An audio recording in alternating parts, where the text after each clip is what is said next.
how you doing? This is Edwin Perez, moving our city forward. This is one of many other podcasts that we are featuring on my website, and I hope that you keep following us in the near future. Today, I have a very special guest, someone I really admire, and someone who's very influential in this community, and I'm just excited to have her. It's an honor to have her. I met her about a year ago, and once you see this podcast, you'll see what I'm talking about. I'm really honored that she's here. Her name is Ana Rivera. She's the founder and the president of the Hispanic Chamber of Commerce, Puerto Rican Hispanic Chamber of Commerce. And I'm very proud of her, and I'm honored to have met her about a year ago. And I hope that we could have and get a lot of information from her, and hopefully we enjoy the podcast. So without any further ado, I want to introduce you to Ana Rivera here. And thank you for coming.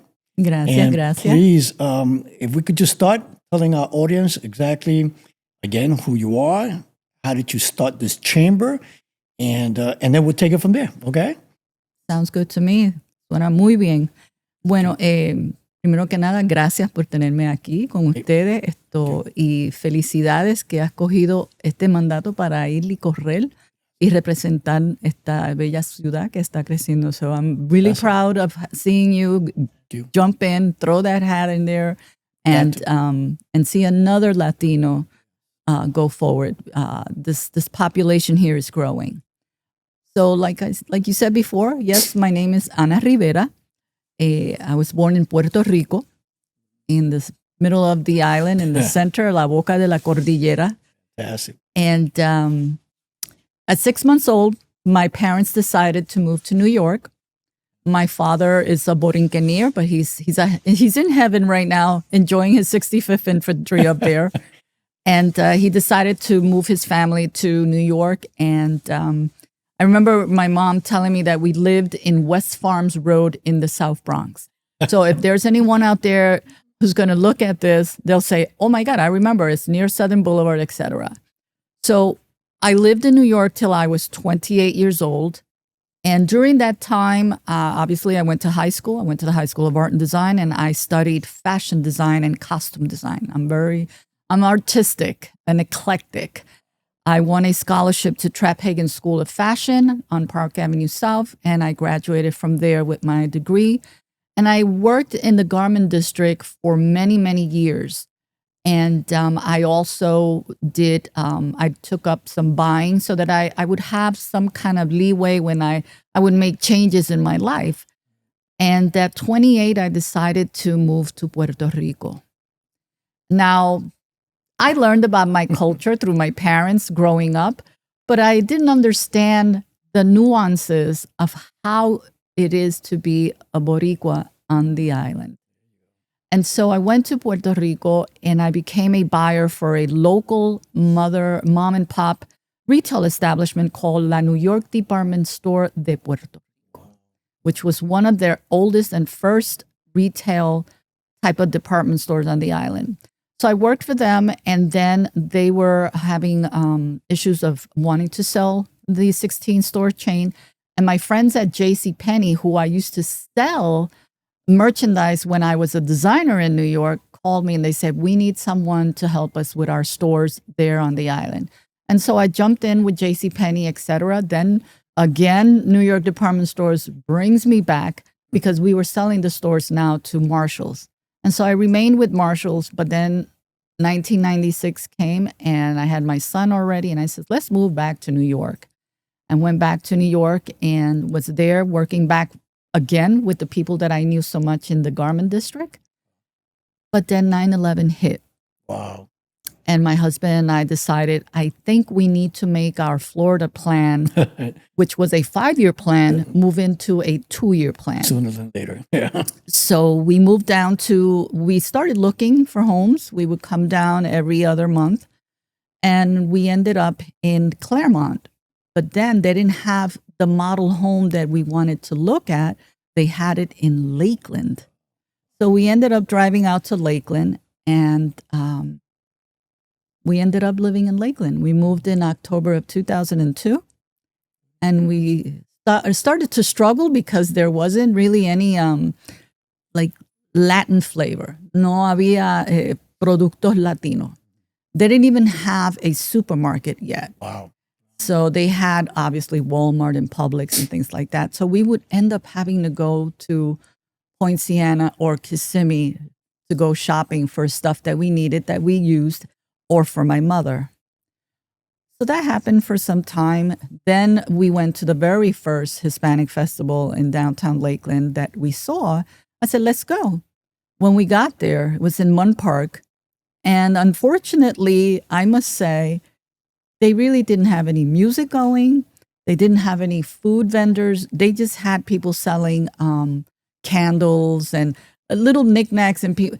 And it was, I said, this is not Latino. This is more like a wake. So I said, well, let's see what happens next year. But I started working for a Latin company. I started working for Lladró Internacional de España. And I started meeting people in Tampa. And that's how I started meeting the people that I know that helped me come into the situation that I am in presently.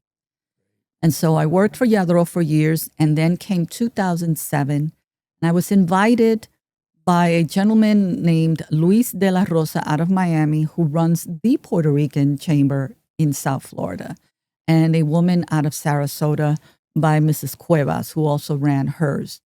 They said, you need to open a Hispanic or Puerto Rican Chamber of Commerce because we're seeing trends of something happening there in Polk County. There weren't sufficient numbers, but they were seeing a trend. So I said, I don't know how to run a chamber. I have been part of a chamber when I was in Puerto Rico, but I didn't exactly know. So I went and I met with them. I had to make a presentation to them so that they can see that I somehow understood it. And they gave me the green light. And in August of 2007, I launched the very first Puerto Rican Chamber of Commerce in Polk County. I had a room full of many dignitaries and chamber presidents of a lot of different Hispanic chambers throughout the state. I remember having local chambers that were not Hispanic from the different cities in Polk County asking me why a chamber of Hispanic origin. And I said, you're not understanding the buying power that the Hispanic pocketbook has. We work hard and we spend hard, okay? And so you're having this demographic moving into your area and you're not servicing them. We're not moving here just to pass by. We're moving here to invest in homes, invest in our children's education, in our lives, and also in business. So they didn't understand that portion of the nuance that came behind it. So when I opened the chamber, it opened with 3 C's. And I always ask people in my meetings, especially those that just became members, I says, what are the 3 C's of the Puerto Rican Hispanic Chamber of Commerce? And they look at me blind, like, I'm not too sure. I says, I will remind you. It is community, culture, and commerce. And a lot of people ask me, Anita, why those 3 phrases? Well, community. You're coming into a community that you know very little of, and that community knows very little of yours. You're bringing in your culture. You want to share your culture of how you do things. Because a lot of people, when I first moved down here, the first thing they asked me was, what part of Mexico are you from? Wow. And I said, okay, we're in the 20th century, and they're still asking me if I am from Mexico. I have nothing against Mexico because I love Mexico. As a matter of fact, we're planning a trip to Mérida. I've been to Cancun. I've been to Acapulco. I love Mexico, and Mexico loves Puerto Rico. And I found that so interesting that I couldn't understand how it wasn't being taught even in schools for children to understand why my friend says something different than the other kid that sits next to him. So the culture part we wanted to introduce why do Puerto Ricans celebrate Christmas all the way from November all the way till the end of January? Right. Why pasteles puertorriqueños are similar to the hachacas from Venezuela? So these kind of things I found that I was going to be educating them on. Right. And what I found so interesting is that we already had people here in this county that are of Hispanic origin that weren't going further with this. And that's where I had a little, how should I say, una espinita. Right. And I it says, irked why you are there. they not addressing this? So when we and then of course the other part would be the commerce part, because I was starting to see more and more people moving into Polk County wanting to set up business. So my guidance was how they were going to do their LLC, get their EIN, get them set up on sunbiz.org, even go out with them to look at locations, because that was another thing. My background as a buyer, I would have to tell them, okay, you're not going to open the store here because there's no natural traffic. Traffic. What do you mean natural traffic? I says, okay, is a strip mall that has maybe a nail salon, a Pizza Hut, or a Hungry Howie's, or let's say a barbershop, or maybe a dentist's office, is a strip mall that naturally brings in the traffic. So if they bring in the traffic and you have a cuchifrito at the other corner of they're going to want to eat after they come out of their garage or their barbershop. They're going to want to eat.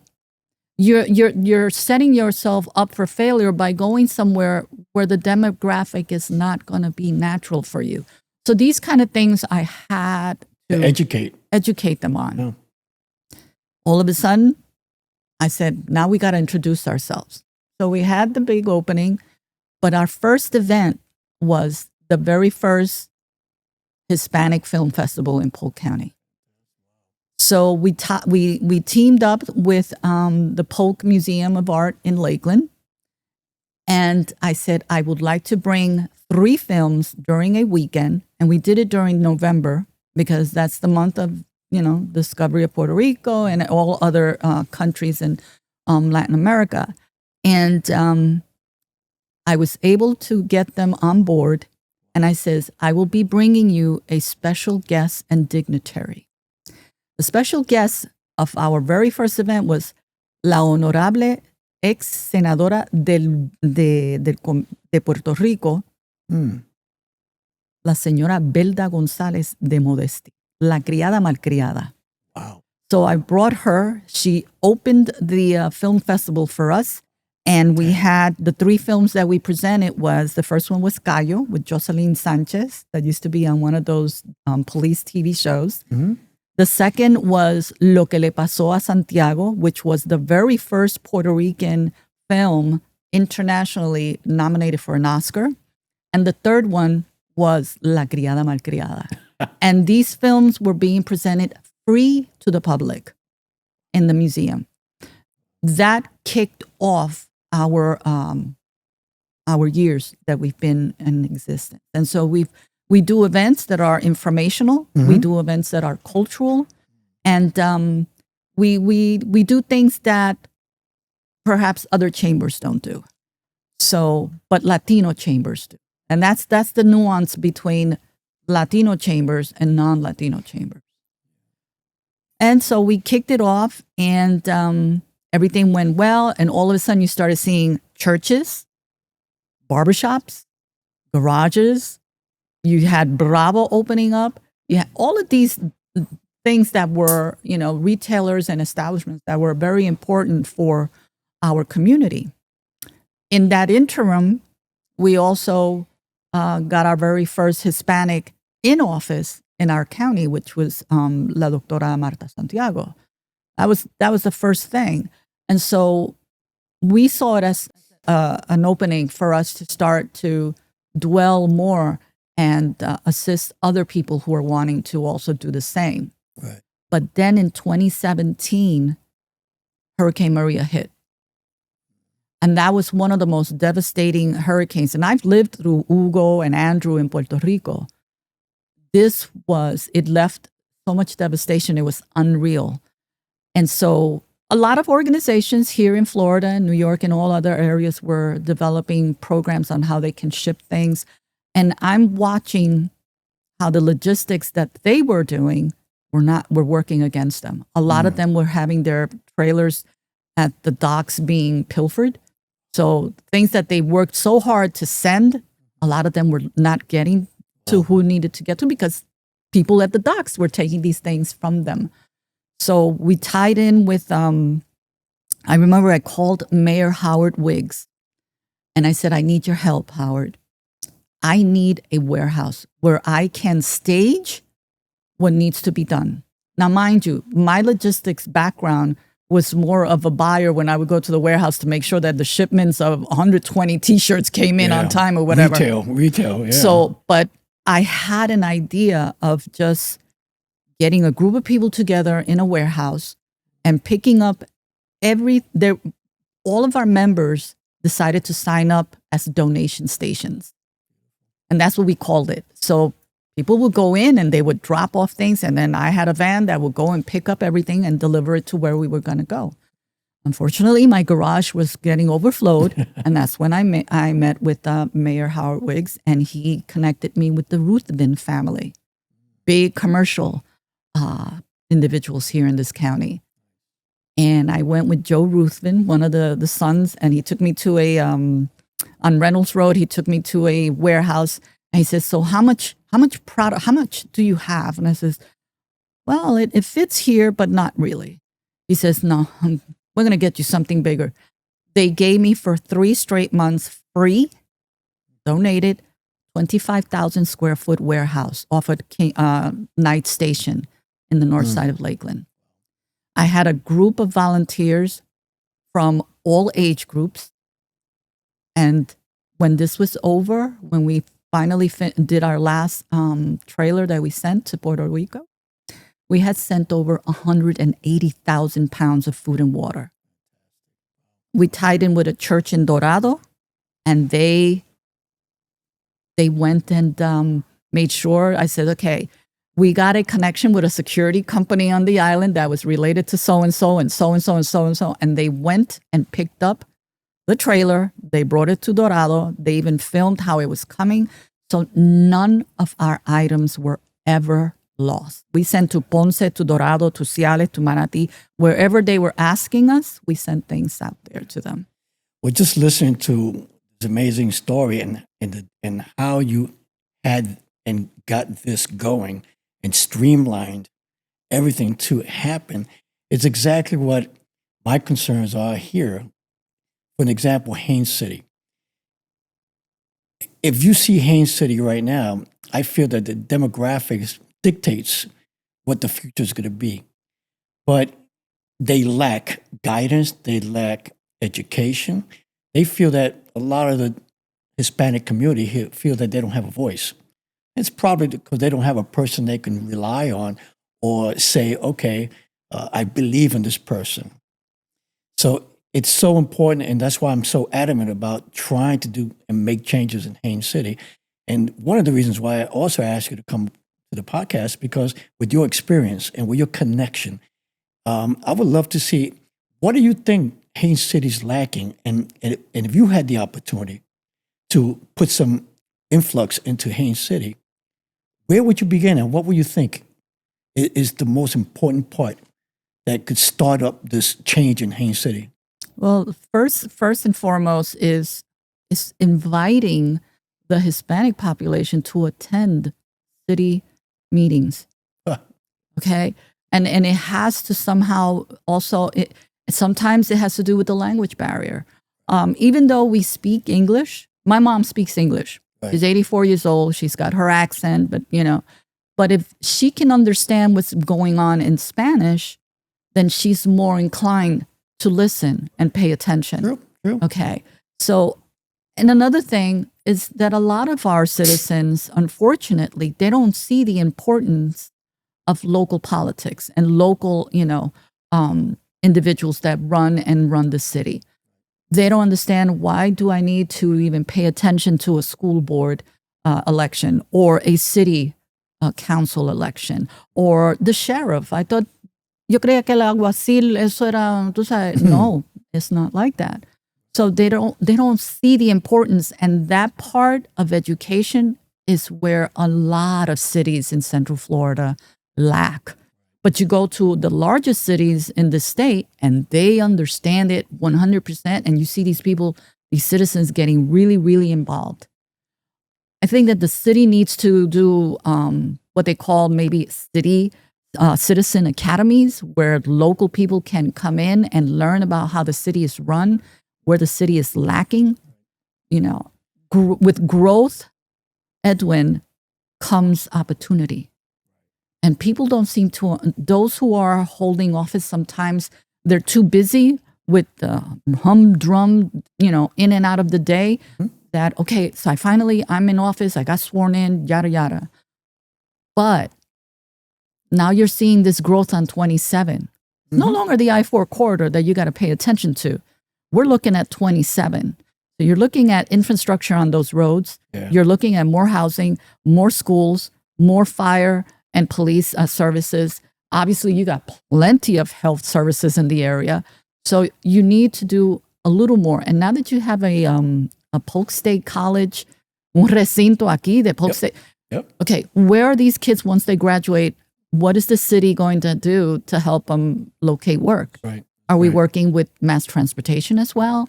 So there's a lot of pieces to the puzzle to make it, because right now you guys are, you're in the cusp right there on I-4. Yep. So you're one of the most important cities of growth right now.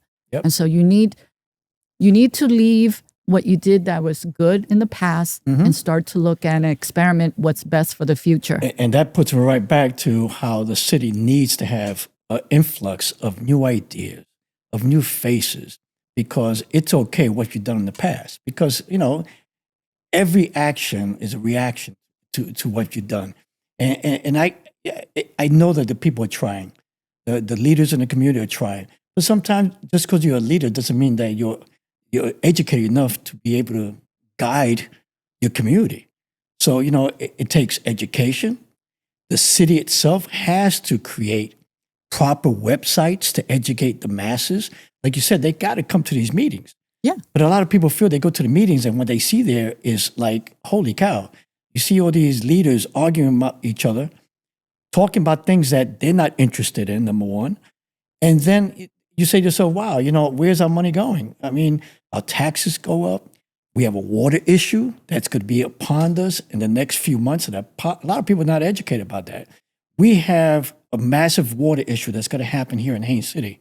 Well, with the growth that's coming, and yet they're building another 10 to 12,000 new homes within the next 3 years in Powerline, Johnson Street, and so on and so forth. And the people who have new homes there right now, they're complaining because they don't have enough water pressure in their homes, in their brand new homes. Why? Because we have 3 water verbiage behind it. I think they're water tanks or facilities, and 2 of them are already at capacity. Wow. And the 3rd one is going to reach its capacity in May of this year. That means that we're going to have to borrow money from our communities around us, Lakeland, Winter Haven, and they're subjected to giving us what they want to give us. They don't have to give it to us. And they're planning all this master water plan the last year, 2 years ago, when they knew the growth was happening 4 or 5 years ago. So again, I find that the city is being stagnated, complacent, and here we are voting the same people into office. We get the same results. And a lot of people are voting because they know these people and they like them, but they shouldn't do that. And that's my biggest pet peeve here. And they're not dealing with the demographics. Well, you know, because like you mentioned earlier, the Hispanics, we are strong. We have to do it together. Can't do it individually. And if they feel they don't have a voice or someone to represent them, that's where the problem lies. And we have to try and tackle that and change the mentality, change the way people see it. And that's tough. It's a really tough fight to have. And, someone like you who's a community leader, I reach out to you and ask for your opinion because everybody has an idea. But how you implement it is a different thing. And then who you talk to is another thing, because they'll promise you the world, but would they come through? That's another story. And you got to be persistent, and you got to keep fighting, and you got to keep at it, because they'll yes you to death, and they hope you disappear. But if you keep knocking their door, eventually they'll give in. They maybe give in a little bit and give you a little bit of crumbs, but crumbs are better than nothing. That's the way I see it. You know? It's funny that you say that, because that's exactly what started happening in Lakeland. When I moved to Lakeland, it was only 67,000 people. We're close to 183,000. And they saw what was happening. I remember when in 2014, when Howard Wiggs got elected, that was his only term, because he had been a commissioner before. And he asked me, Anita, how do I get the Latinos to come out and vote? I says, well, we're celebrating the 500 years of Florida, and I'm having a Viva Polk Fest in downtown Lakeland, and you got to come to the very first Hispanic parade. You got to wear a guayabera, and you got to have a Panama hat on, and you got to march with all the Latinos. And you need to say certain words to certain people and shake the hands and tell them who you are in the community, etc. And I says, in order to be a leader, you need to be led into that position. And I'm going to, show you what we do. And once he got elected, my son tells me, now is when we implement what we've been talking about. And in all Polk County, this is the only organization that is inside the city of Lakeland. We had Howard Wiggs, Mayor Wiggs at that time in 2014, agree to establish the very first Hispanic Advisory Council for the city of Lakeland. Do you see in the future trying to get a Hispanic organization in Haines City? It shouldn't just be an organization per se. It needs to be an organization that will affect what needs to be affected: the economy, its growth. And it's exciting that Haines City is going through this growth, and that everyone is excited and proud. Wow, we're this and this and that. But you need to put that in the drawer and say, we got to roll up our sleeves and start working the way a big city thinks and acts. Because you're going to get to a situation where you're going to, so where do we go now?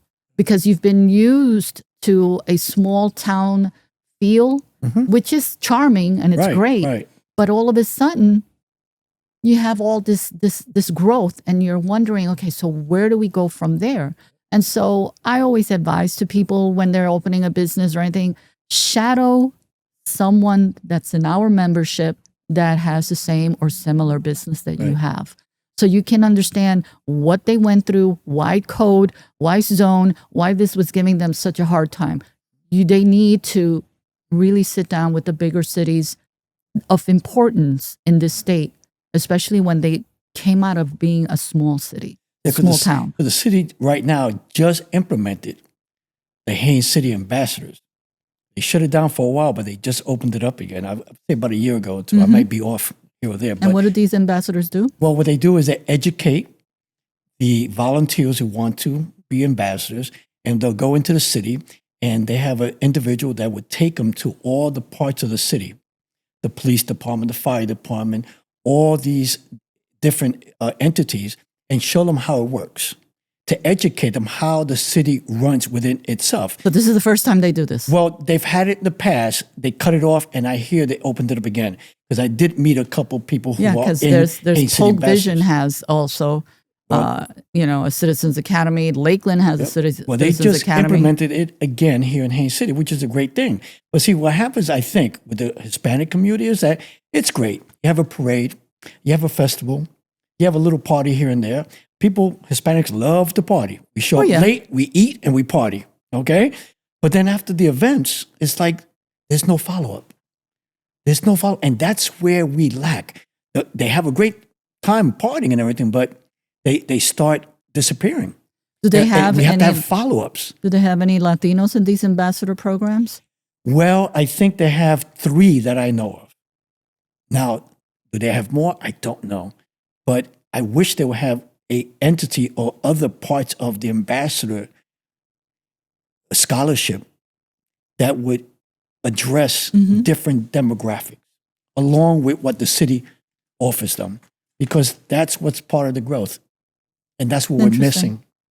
So I'm trying to get into it. I'm trying to look into it more because I'm trying to find little things that we can improve, little things that we can help communicate and educate the community. Well, Hispanic, especially the Hispanic community. And I'm talking about not just the Hispanic community, but everybody in Haines City. Yeah, if you came to a community to invest, if you took out a $400,000 mortgage, That's right. in a house in Haines City, Right. you better get involved with the community. You need to know why the water or the sewage or et cetera, these services are going up. You need to understand why the school board is doing this in your school. And a lot of folks don't know that. And you see, when we moved down from New York, we were living in Valley Stream, New York. Actually, it was Elmont, but we were right there on the cusp of Valley Stream. And I told my husband, I don't want to be an ant. I want to be the ant that leads a new ant farm. There you go. And he looked at me. He says, "Okay, you can do it." Because my husband, he's always in the backdrop. He's my biggest fan, but my son saw how I did not give up on what needed to be done. Because I came down here for a reason, not because I was escaping 9/11. I needed to be somewhere where I was in control. Right. Where I was in control. I did not, like I said, I did not want to be part of the ant. I wanted to develop an ant farm. But you're a leader, and that's part of your MO. Yeah, I tend to do that. There's I nothing wrong interrupt with that people a because lot. we need leaders, But and we're gonna have a few more podcasts in the near future, and I'm gonna definitely invite you back because there's so much information in your head that I'm trying to suck it out, and I need to take that and implement it. I'm going to put something in your brain right now. Sure. In March, I believe it's in March, there is Puerto Rico Day up in Tallahassee. Every year, busloads go up there, and they see how, the Senate, the floor is working. They get to meet important people. Wouldn't it be wonderful to have a contingency of Polk Hispanic residents come to Puerto Rico Day up there? Absolutely. Then they can say, now I know what goes on in this state. Now I know what an Edwin Perez or so-and-so is trying to do. Exactly. And what we can do as a community if we act together and do it in a large amount so we can get things done. You can't do it with a small group of people. But Ana, I would love for you to reach out to my fans here or my podcast family and tell them how they can reach out to you, how they could join your chamber, and please give them all the information. Sure. And again, I'm telling you, I'm going to invite you again. It's a privilege having you on because again, you're becoming my idol here. Oh God! But I've met so many people in the last few years here in Central Florida in general, and it's a privilege. So it's your time right now. Reach out to my people, to your people, and we got to keep this going. We got to keep it going. You just said it's my time. It's actually your time. Well, your time is where vas a ponerle esa piedrita ahí and make that water run. I always tell people it's not about me, like you say, it's about us. And about if the community. you want to help me, I will help you and lead and fight and be a voice for you. Mm-hmm. But I can't do it alone. I cannot do it alone.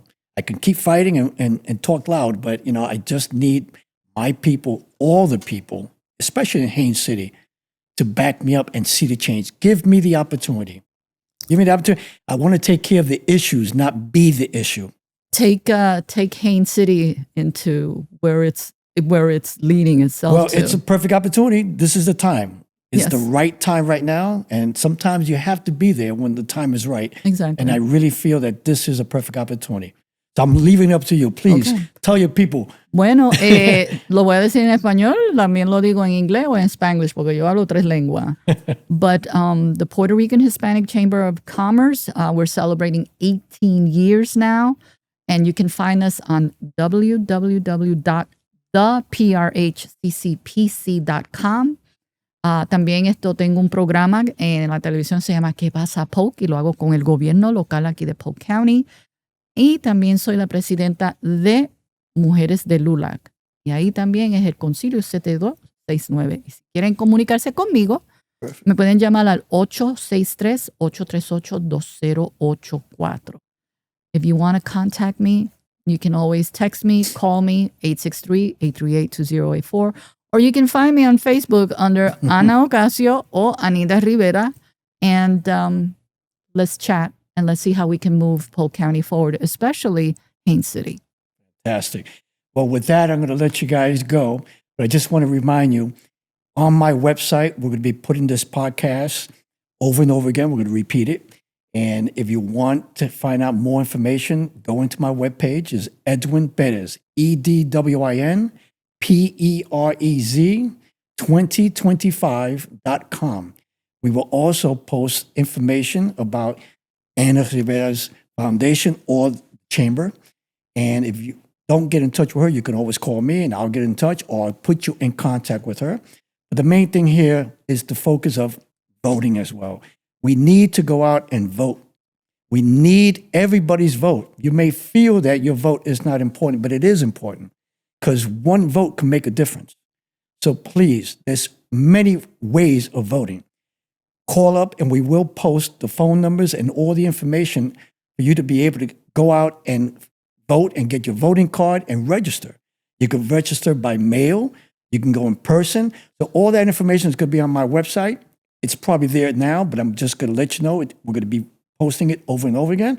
And it's important. It's really important. If you want to make this county and this city of Haines stand out and be what it could be, we need your help. We cannot do it alone.